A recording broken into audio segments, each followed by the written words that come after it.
I've been gone for like a month. That's because we realized we needed to pivot. I sort of just want to share my insights on how we realized, number one, what we were doing was not working and it was time to pivot. Number two, how we even thought about finding a new idea. Number three, how we went about doing that, because discovery is real and there's actually a strategy to it that if you do, you could probably save yourself a lot more time than we did. And number four, how we decided on what we're doing now and why we think it's a really good idea. When me and my wife first came to Miami to join the Focal VC residency at around 2 months ago, we thought it was gonna look like this. We had an idea, which is AI observability. We were gonna go and sell to a bunch of companies. We were gonna get a bunch of ARR, and then we were gonna raise by the end of it. But it wasn't too long after we got here that we realized what we were working on was already super saturated, and we just didn't know it because we stayed in Toronto's little ecosystem. And in that Toronto bubble, there's not very many people who are knowledgeable about what's going on in the world. And what that meant was we didn't really have an idea of where the cutting edge was when it came to technology and startups. And everyone we talked to didn't either. So we were convinced observability was a great idea. As soon as you come to Miami or even SF and you talk to someone about it, that problem was solved like 2 years ago. There's already a giant incumbent, and trying to compete with them by having a 10% better product just doesn't really make sense. And lesson number one is you can sort of tell when it's abundantly clear to pivot when it feels like trying to sell your product to people is pushing a boulder uphill. Of course, there's a lot of nuance to it, but every time we talk to a customer, they already had a solution, and trying to rip out their existing one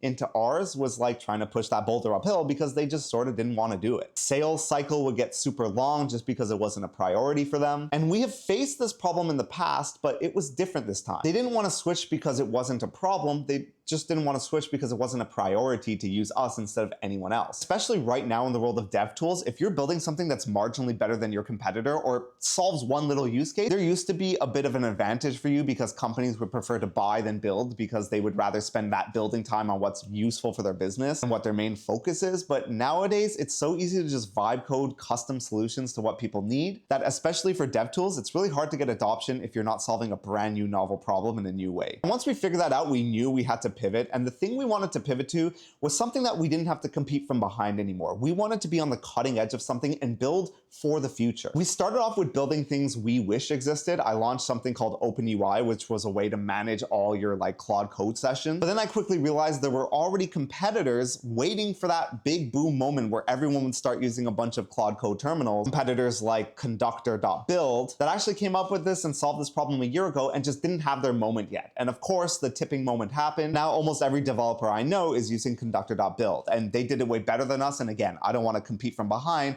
So what we realized we had to do was pick something that would be a real big problem and be in the limelight over a year from now. And the whole idea is when everything is moving so fast, you want to bet on a future and be an early mover in that space and hope that your bet is correct and the world moves towards you. And the only way to do that is actually knowing what is the frontier of what's currently possible. Number one is I took my OpenClaw assistant and I had it pull every single YC company into a Notion database that I made for it and analyze and cohort all of them into different industries. And I had it scrape all the transcripts of really cutting edge videos and blogs. I had it extract all the industry related things and add those notes to the cohorts of YC companies. What I ended up having was maybe 20 different industries that companies were actively building with, as well as sort of a score on where they are. For example, if you look at AI infrastructure for AI agents, you would see that the actual market for building the AI agent framework happened around 2 years ago. And now we have more set.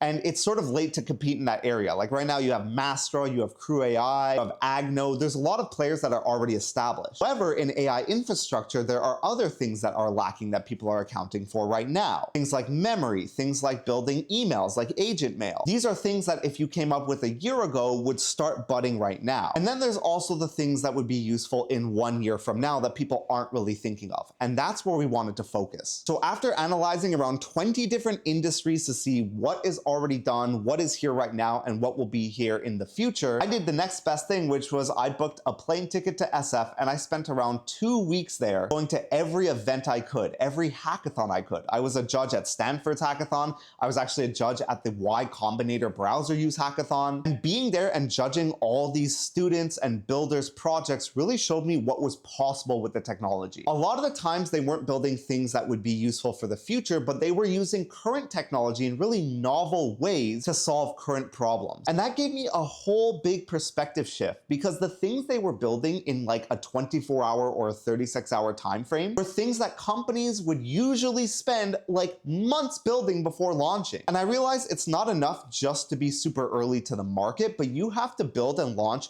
quickly, because all your competitors, all these kids that might not know coding that well, they find really esoteric problems, really niche problems, and they find really clever solutions, and they build solutions to them and launch within a day. So if you're not building something that you can comfortably launch at least within a week, you're probably gonna lose the race anyways. And apart from those hackathons, going to all these events made me realize that, number one, San Francisco is sort of the best place to be for startups, solely because everyone there is sort of up to date with what's happening. Very quickly, I was able to see exactly where the cutting edge was in every single one of these industries, even better than my Claude bot was able to put together in my Notion database. And not only that, but I got to see what people were thinking about for the future. A lot of the companies and the people you'll meet at these events, they're the ones that are building for the future, so all of them are taking these sort of isometric bets on where they think the future is gonna go. And by talking to enough people, you get enough data points to get a little consensus on where everyone thinks the world is gonna go. And that was actually insanely useful for me, because the place we ended up building in was actually agent payment. So allowing agents to pay for services, but not just that, facilitating the marketplace for agents to find and buy and sell services. And when I was first thinking of this idea when I was in Miami, I was like, well, to me, it was like the bet we have to make is, number one, people are gonna trust agents to make purchases, and number two, agents are gonna continue being a thing. And those are the two risks that our company would be dependent on. If either of those two were false, then our company sort of just falls apart. Think of it like this. A lot of companies, when they saw Meta shifting to VR,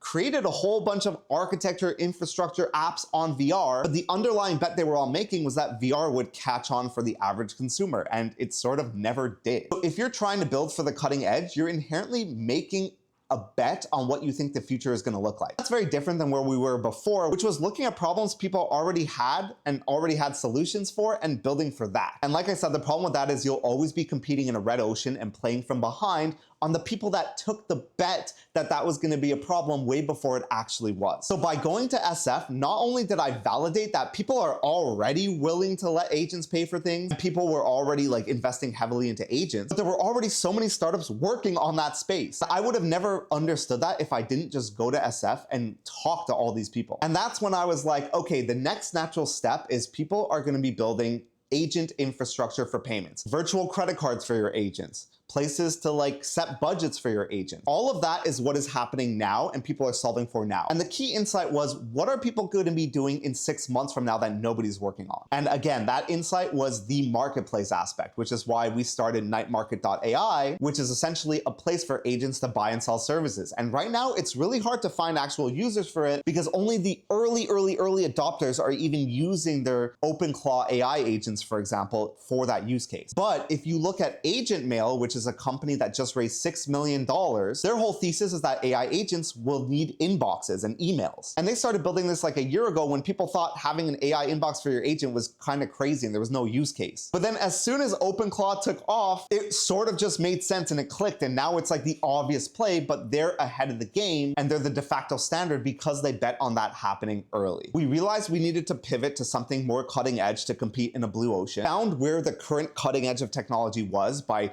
doing a lot of research, talking to a lot of people, and spending time in San Francisco, which if you can't do, I would recommend replacing it with talking and booking calls with people in SF just to learn about what they're doing, staying up to date on Hacker News and Tech Twitter. Nothing really replaces just buying a plane ticket and taking some time there, and then thinking about where the next wave will be in a year or two from now. And yeah, it is a bet, but that's sort of what startups are. Another thing I realize is a lot of people think startups are just a way to get rich quick, and if you could build and get to market faster, you're gonna win. But I remember the reason I fell in love with startups was because it was a way to make something in the world that didn't exist that you think should exist. And all the time I spent using my OpenClaw agent where it didn't have access to other services without paying giant subscription fees, or if I wanted to make use of a workflow that someone else made and perfected, I would have to make it myself, which was time consuming. I really do think this will exist. And if you ask me in the next 5 years, something like this will have to exist. and I want to be the one that ushers that in. As a bonus, I even talked to Dalton Caldwell. I got on a call with him. He was nice enough after I DM'd him on LinkedIn to give me a 30-minute office hour, and he is known as the king of pivoting, and his advice was pretty much, and his advice for someone like me who was sort of stuck in pivot hell for a while was stick to something long enough to get unique, valuable insights in, which personally I think is tough because the world is moving so quick. If you choose the wrong thing to work on for a year or two, you're sort of just gonna get left behind. Or the other piece of advice he gave me was practically get a job for 1 to 2 years